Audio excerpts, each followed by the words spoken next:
もしあなたの身近に何食わぬ顔で人殺しをしている殺人鬼が潜んでいたとしたら、遡ることおよそ39年前の1983年9月25日、アメリカ・ニューヨーク州のオレンジタウン、この町のとある公園で遺体が見つかったことから全ては始まりました。その遺体は当初ホームレスが生き倒れた末に亡くなったものだと考えられていました。しかし検視の結果、通常体内には存在し得ないものが見つかったんです。それは氷の結晶。そう、遺体はどこかで一度冷凍保存されたものだったんです。この事件、きっと裏があるぞ。警察はこれをホームレスの自然死に見せかけた隠蔽工作だと考え捜査を開始。そして殺人犯のことをこう呼んだんです。アイスマンと。特殊な隠蔽工作を行う殺人犯アイスマン。遺体を凍らせた彼は一体何者なのでしょうか。アイスマンにとって殺人とは生きるためにやむを得ない選択だったんです。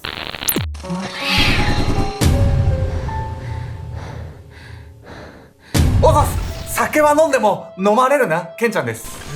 生まれてこの方、絶好調やみやみこです。あんた酒に飲まれた経験でもある？ないっす。僕酒めっちゃ強いんですよ。僕の家系なんかみんな酒強すぎてイカれてるんですよ、ほんと。やみちゃんはどう？やみちゃんはみんなこの前ライブ配信で見たと思うけど、とても弱いで。本日皆様にご紹介するのはニューヨークを恐怖に陥れた殺人犯アイスマンについて。アイスマン、またなんかかっこいい異名をつけられた殺人鬼ね。氷のように冷徹な殺人鬼だってこと？どんな殺し屋だったかというと、アイスマンはね、本当に凄腕の殺し屋だったんです。冷徹かどうか置いといてですね。ただそもそもね、なんでこんなアイスマンってあだ名がついてしまったのか、彼を知れば知るほど実はね、悲しい事情もあったんです。まずは一体どんな人物だったのか見ていきたいと思います。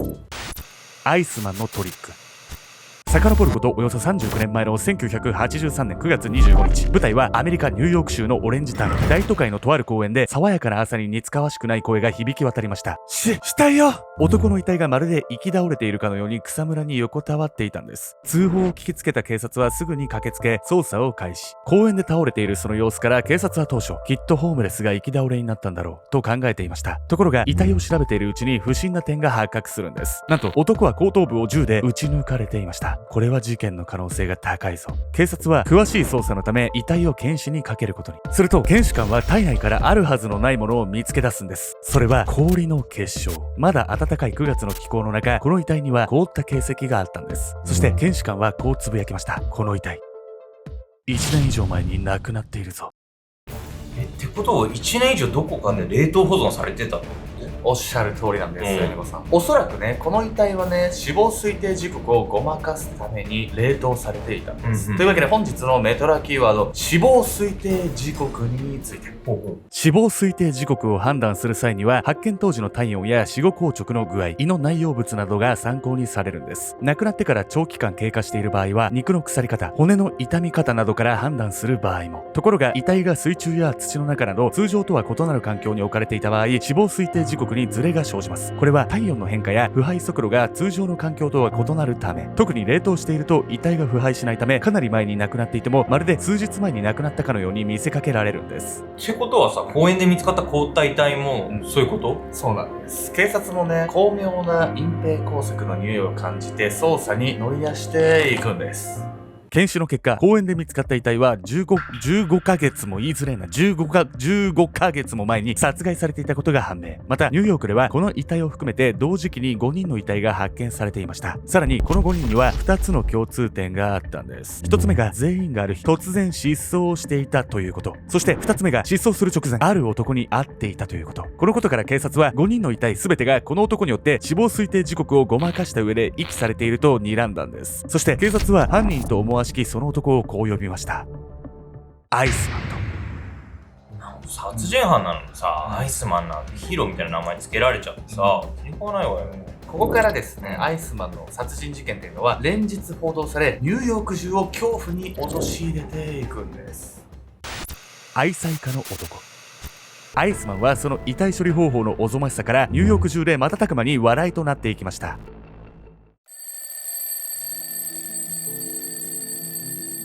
あなた、起きて。ああ、おはようバーバラ。爽やかな朝、仲睦まじい家族の一日が始まった。妻のバーバラに起こされたのは夫のリチャード・ククリンスキー。結婚23年目の二人は仲違いすることもなく平和に暮らしていた。一等地に建てた豪華な一軒家もバーバラのリクエストに応えて奮発して買ったもの。ククリンスキーは愛妻家で知られていた。パパ、久しぶりに会えて嬉しいわ。ずっと家にいなかったんだもの。リビングに姿を現したククリンスキーにそう言って笑いかけたのはカトリック系の私立高校へ通う娘。すまないね。このところずっと出張だったからな。ククリンスキーは世間の父親同様、娘に甘い父親だった。学費の高い有名私立の学校へ通わせているのも娘のリクエスト。そんな幸せな時間の中、新聞を読んでいた妻バーバラが不安げな声でつぶやいた。見て、またアイスマンの被害者が出たって。するとククリンスキーは笑って答える。バーバラは心配性だな。大丈夫さ。治安の悪い地区には行かないようにするから。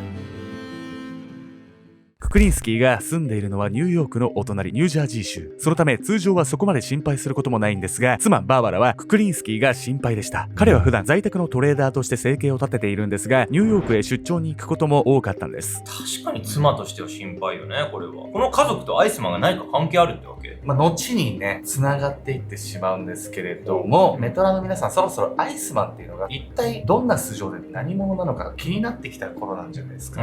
続いてはですね、アイスマンの視点からこの物語を見ていきたいと思います。アイスマンという男。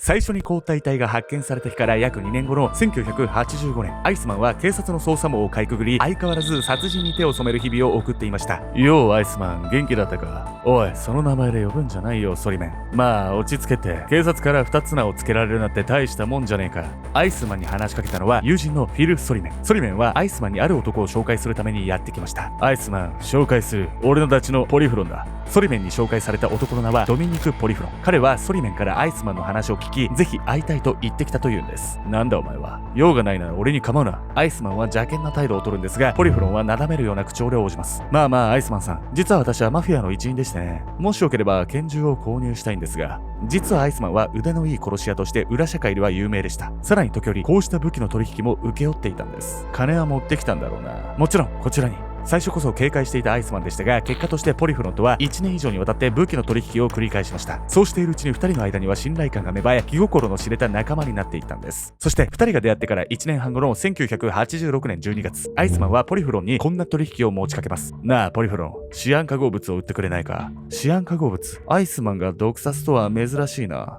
ポリフロンが不思議そうに尋ねると、アイスマンは不敵な笑みを浮かべこう言いました。俺は過去いろんな殺しをやってきた。そしてやっと見つけたんだよ。最高の殺し方を。そうしてアイスマンはポリフロンにこれまでの人生、そして最高の殺し方を語り始めたんです。1935年4月11日、ニュージャージー州ジャージーシティでアイスマンは生まれました。家族構成は両親とアイスマンを含めた4人兄弟。そんな彼の家には平穏という言葉は全くありませんでした。アルコール依存症で日常的に暴力を振るう父と母。アイスマンが5歳の頃にはなんと兄が父に殴り殺される事件まで起こっているんです。どんな家族？困った父は兄を階段の上から放り投げ、事故死のように見せかけたんです。残った兄弟はなんとか大人になったんですが、男兄弟の2人はどちらも荒くれ者に。アイスマンの弟は5歳の少女を殺害し、生涯を刑務所で過ごすことに。家族全員が暴力的ってすごいわね。そしてね、その血はね、もちろんアイスマンにも流れているんです。アイスマンの残虐性が発揮され始めるのは彼が14歳の頃からでした。アイスマンは地域でも有名な不良少年を殴り殺し、その仲間も次々と殺害。殺人がバレないように念入りに隠蔽工作をして中学を逃げるように中退してしまうんです。その後のアイスマンは仲間と強盗をしたり、ポルノビデオを販売したりして日銭を稼いでいました。そんなある日、てめえ誰に許可取って商売してんだ？怒鳴り込んできたのはイタリア系マフィアガンビーノファミリーの組員。アイスマンのポルノビデオ販売に因縁をつけてきたんです。ところが、誰だお前は？俺をガンビーノファミリーの一員だと分かって。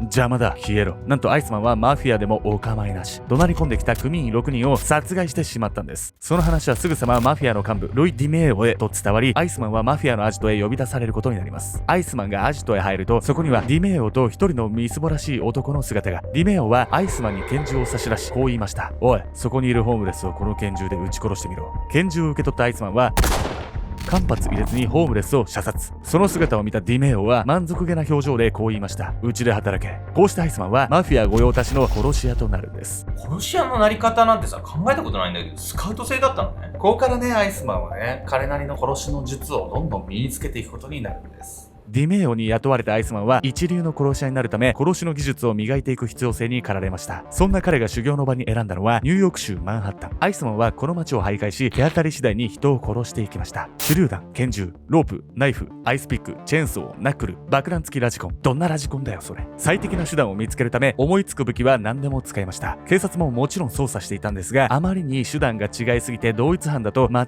く気がつかないほど。そうして次々に犯行をこなしていった結果、アイスマンが殺した最終的人数は500人以上にも及んだんです。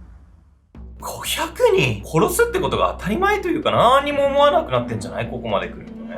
そんなね、実践経験の中でアイスマンはついに最高の殺し方というものを編み出してしまうんです。編み出すな。ある日、アイスマンはいつものように殺しの依頼を受けマンハッタンの街を歩いていた。ただこの日のアイスマンは少し様子が違った。どうやら風邪をひいているのか咳を繰り返し、しきりに鼻を噛んでいた。そしてアイスマンの目の前を一人の男が通りかかったその時、アイスマンの盛大なくしゃみが目の前の男の顔に思い切りかかってしまう。男は怪げそうに顔をしかめた。おっと失礼。アイスマンがそう言い会釈をした瞬間、苦しい。目の前の男がその場に崩れ落ちる。男はしばらくもがいた後、そのまま息を引き取ってしまった。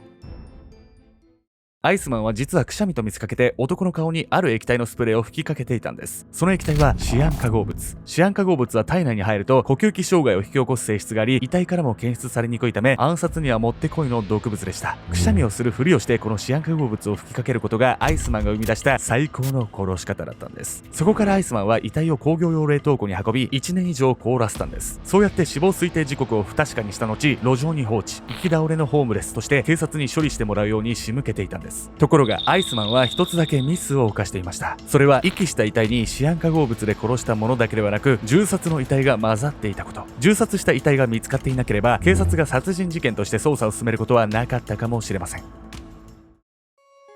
アイスマンから一部始終を聞き終えたポリフロン。彼は納得した様子で言いました。なるほど。確かに足がつかない方法で殺せるのが一番だな。シアン化合物用意しておくよ。よろしく頼む。それじゃあ12月17日に。まさか最高の殺し方ってくしゃみとは思わなかったわ。彼はですね、最高の殺し方を実現するためにね、ポリフロンからシアン化合物を買うんですけど、そんな彼の次のターゲットはあの人物だったんです。予想外の男。1986年12月17日、ニューヨークマンハッタンのとあるホテルの一室で電話越しに妻と話す男の姿がありました。ニューヨークへ出張に来ていたリチャード・ククリンスキーです。ああ、週末には帰れると思うよ。でもあなた気をつけてね。またアイスマンのニュースが出てるし。妻が心配するのも無理はありません。アイスマンの犯行は金銭が目的のことが多く、被害者からたびたび現金を奪っていることが分かりました。ククリンスキーのような裕福な男性はアイスマンの格好のターゲットだったんです。なに大丈夫だよ。帰ったら子供たちも連れて食事でも行こう。最近はなかなか家族サービスもできていなかったからね。妻バーバラはククリンスキーのこの言葉がまさか家族として最後の言葉になるとは思いもしませんでした。ククリンスキー大丈夫？本当に。大丈夫っていう人ほど大丈夫じゃないよっていう、よくある展開ですよね。そして場面は再びアイスマン視点に戻っていきます。ククリンスキーが妻と電話をしていたのと同じ日のこと、アイスマンは約束通りポリフロンからシアン化合物を受け取りました。サンキュー、助かるよ。この借りは近いうちに。ああ、近いうちにな。そう言ってアイスマンを見送るポリフロンはどこか含みのある表情をしていました。この2時間後、帰宅途中のアイスマンは警察の検問に引っかかってしまうんです。そこで身体検査を受けた彼は警察官から耳を疑うような言葉を聞かされます。これはポリフロンから受け取ったものだな。アイスマン、お前を逮捕する。警察がアイスマンの持ち物から見つけたのは間違いなくポリフロンから受け取ったシアン化合物でした。アイスマンはこの時すぐに気がついたんです。ポリフロンがおとり捜査官だったことに。ポリフロンはマフィアのふりをしてアイスマンに近づき、実に1年半をかけ信頼を勝ち取りました。そして遺体を冷凍して放置したという証言を手に入れたところで、偽物のシアン化合物を餌にアイスマンを逮捕したんです。ポリフロンめちゃくちゃファインプレーじゃない？これでククリンスキーも死なずに済むんじゃない？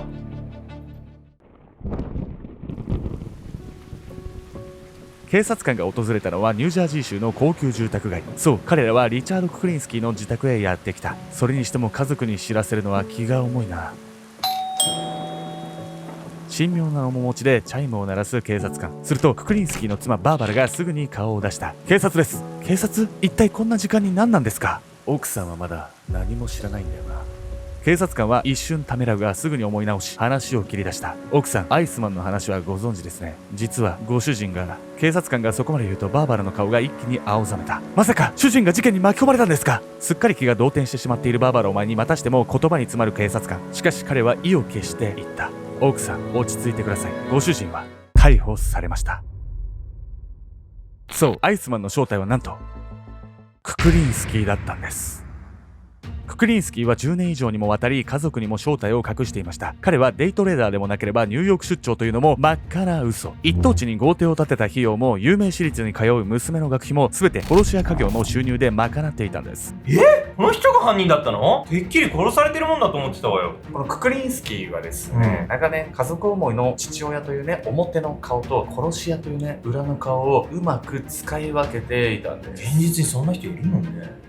ククリンスキーは彼の自供をもとに5つの殺人罪で起訴されます。ただ最初に60年の懲役刑、その後2回の終身刑が下された後はこれ以上刑期が延長されることはないだろうという検察側の判断で訴追されないことになりました。彼のマスコミのインタビューでは自分は500人以上殺したと語っているんですが、これらについては証拠不十分で立件すらされていません。ククリンスキーは殺しの形跡をほとんど残さない正真正銘の殺し屋だったと言えるかもしれません。そして2006年、ククリンスキーは70歳で獄中死、ニュージャージー州の刑務所で生涯を終えました。ククリンスキー、通称アイスマンは冷酷なまでの殺し屋だったんですが、その一方で家族を大切に思う一面も確かに持っていたんです。最初は快楽で殺しを行っていたはずが、家族を持ってからの彼にとって殺しはあくまで仕事に変わっていったのかもしれません。もしククリンスキーが幼少期から結婚後の彼のような温かな家族を持てていたら、人殺しではなくただ仕事熱心で家族思いのいい父親になっていた未来もあったのかもしれません。